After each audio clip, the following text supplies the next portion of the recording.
இப்போ வந்து உதாரணத்துக்கு நம்ம ஒரு கம்பெனி ஆரம்பிக்கிறோம். அந்த கம்பெனி வந்து கூட்ஸ் வந்து நிறைய ப்ரொடக்ஷன் ஆகுது. ப்ரொடக்ஷன் ஆகுற கூட்ஸ் வெளியில போகணும். ம். வெளியில போனா தானே துட்டு. கண்டிப்பா. நீங்க ப்ரொடக்ஷன் பண்ணிக்கிட்டே இருக்கீங்க.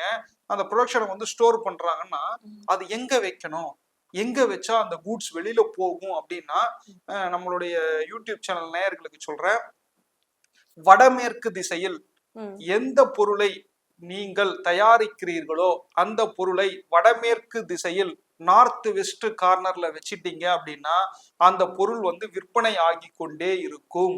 ம்ஹ்ம். இது வந்து மிகப்பெரிய நிறுவனங்கள், அதற்கப்புறம் வந்து ஸ்டீல் கம்பெனிஸ், ம். அதற்கப்புறம் பாத்தீங்கன்னா உதாரணத்துக்கு சிமெண்ட், ம்.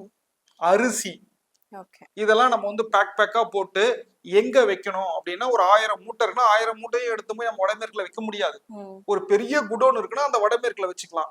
ம். இல்ல சார் எனக்கு சின்னதா இருக்கு அப்படின்னா ஒரு 20 மூட்டையை வடமேற்குல வைங்க. ம்.